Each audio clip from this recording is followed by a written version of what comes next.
Hello, true duelists. My name's Craig Fee, and as always, welcome to the Yu-Gi-Oh! Update. The Team YCS Las Vegas took place this last weekend, giving us another look at the absolute dominance that the Snake Eye deck has been putting up, all wrapped up in the standard NA quality stream of YCS that we know, and that's it. We know it. And as Mr. Sonic Doctor said this time round, do I have some goddamn news to cover? Because of course, who cares what the best deck is? We've already known that for like 2 fucking weeks now. That's old news, baby. It's all about the drama. And I don't really care to delve too deeply into it because I have some amount of responsibility to treat people with respect when talking about them, regardless of, you know, how I feel about them or how well I do or do not know them, or something to that effect. Point is, I've already decided what I'm clickbaiting for this video, so that's not a fucking, that was known before I started the script. But this YCS was an interesting one, in that following the quarter century celebration stream, there was some amount of hope, I think, that streams from the North American side would improve. But Vegas showed us that not only was that not happening, but any of us trying to hope that into existence were complete morons. But you know what, fuck you, God, it felt like hours of footage of just the venue, accompanied by music from Master Duel, I guess. That really set the tone for the general consensus of the event, because plenty of people did not take a liking to this YCS at all, for a number of reasons. Apparently it took like 3 hours to even get in on day one or some shit, but let's be real, most people talking about this event did not attend it. The first gripe with this had to go down to the game loss handed to YouTube's own Team Samurai X1 in the finals for no less than swearing, okay? We're talking a game loss in the finals for swearing. Now, apparently he had received a warning for saying "God damn" at some point, and then at another point said something to the effect of "let's fucking go" or something, because he popped off, he won, whatever. And ultimately that got him the game loss. Now, that's what I've heard. I don't know how true that is or isn't, because what really matters is the tweet. And the tweet reads "God damn." So regardless of whether or not it's true that "God damn" got him the game loss or the warning wherever it fell, "God damn" is the meme, and therefore "God damn" it's the truth.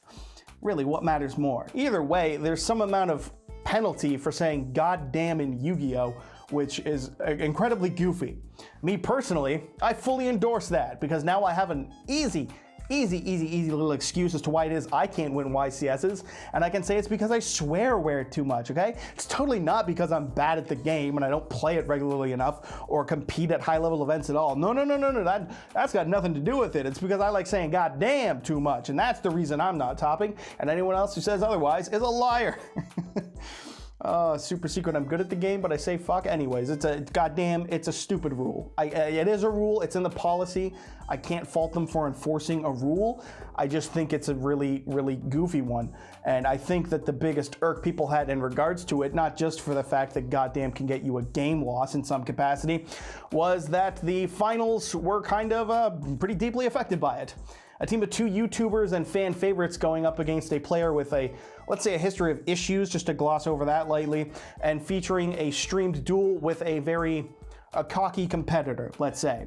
The feature match of the finals was what I considered pretty kind of a tough watch. I mean, Hani's an arrogant guy in the duels compared to a much more, let's say, stoic pack in the finals, and all for a game that we didn't really matter at the end of the day, because the other 2 duels in the 3v3 event were decided and won the match, so the one we were watching didn't matter.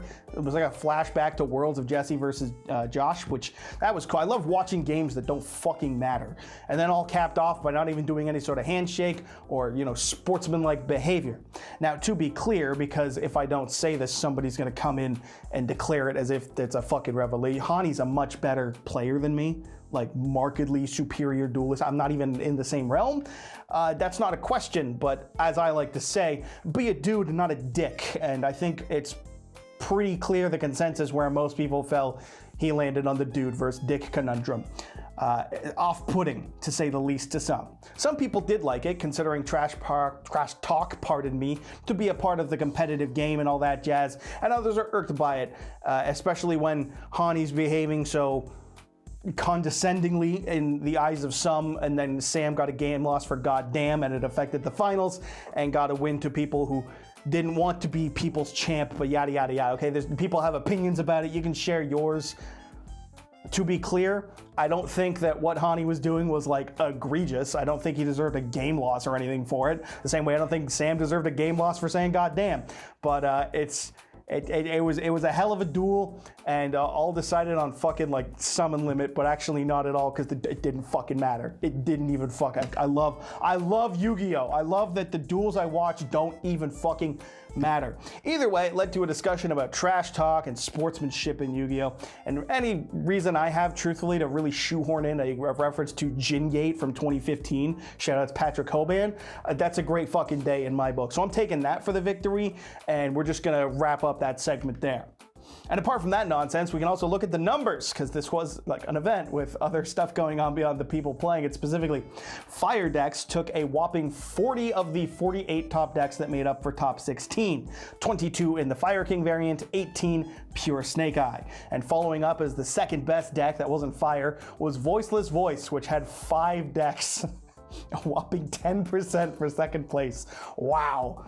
But hey, that one jackass on Twitter at one point said this isn't tier 0, so you're wrong and you're biased, so shut up, idiot. And of course, there's the 1-ups. Look at that, Mom. Purely and Flu and Rescue Ace are now rogue decks. What a time to be alive. I do suppose it's neat to note that the ratios kind of flipped a bit between Fire King and Pure, going between top 16 and top 8, with Pure variants ultimately outnumbering the Fire King ones once you got to top 8, and that stayed true even up through to the finals. Although it's also worth noting that on the winning team, 2 of the 3 players were playing Fire King builds, so ultimately it won the tournament? You fucking tell me. The Fire King variant seems to be more popular overall, and seems to run the risk of a little less consistency for a little bit more power.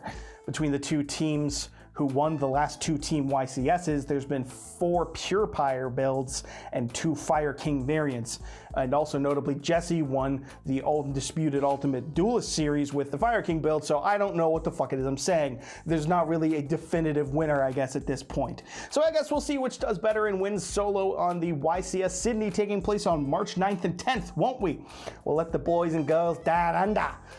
God, I have the worst Australian accent in the world. They'll tell us what's the best, and we'll get to that. Like I said, March 9th and 10th. So, moving on to some lighter news, how about we just do the old reliable and shit on the Master Duel ban list again? Yeah, it's every month we get to do it. It's just it's consistent as shit. I do love you for that, Konami.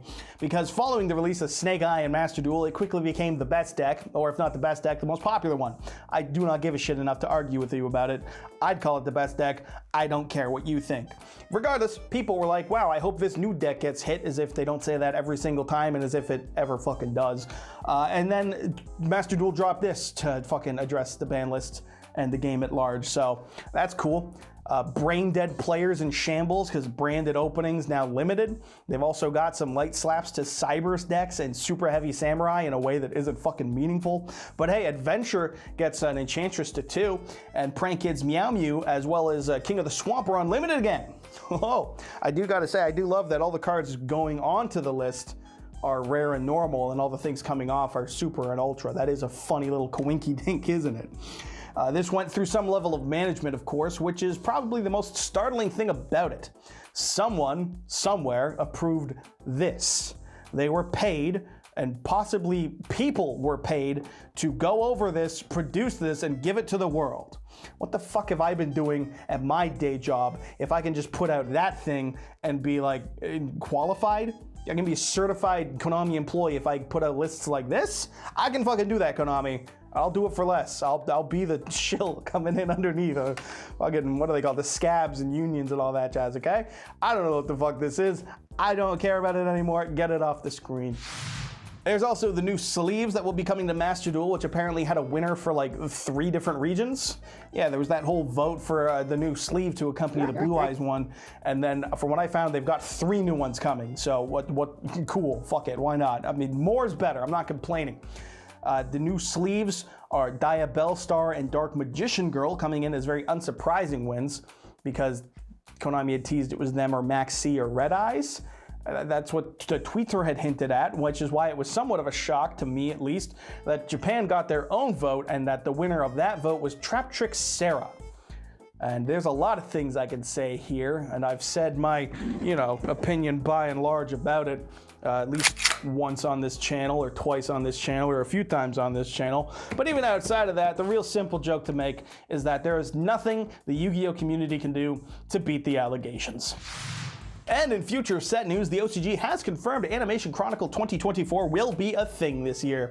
For the uninformed, these are annual sets wherein the OCG prints a number of previously anime-exclusive cards into the actual game and is responsible for giving us Bonfire, as well as transaction rollback, most notably for our current meta.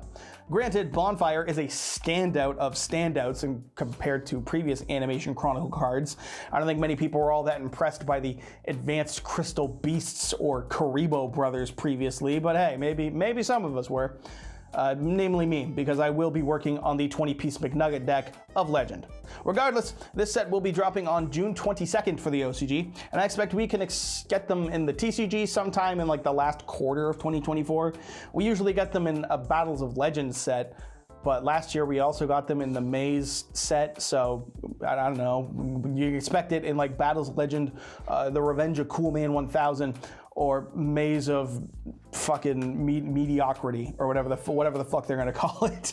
So that's it. Get hyped for Maze of Memorabilia or whatever, I guess. And there's going to be, we know fuck all about what's called. It's just been announced. I have nothing to tell you. This was time theft. So shoutouts this week go, as always, to the LIFD Magnetic Display, the best way to support my channel and the true Duelist way to display all your favorite cards. Look, it's the God cards this time, but they're marginally different. It's the alt arts. It's fantastic, and it can look fantastic right where you live for 50% off by using my promo code YGOSTRATS15 by clicking the link in the description of this video or by using it at the checkout. Either way, big thanks to you for the support, and thanks to LIFD, and thanks to you for watching, and a lot of thanking, a lot of spanking, who fucking knows. Either way, that wraps it up for this week's update. Hope you subscribe, make sure you do, because not only will you be impressing your smoking Italian wife the moment you do it, but you will immediately become a true duelist. And what could possibly be greater than that? A gun.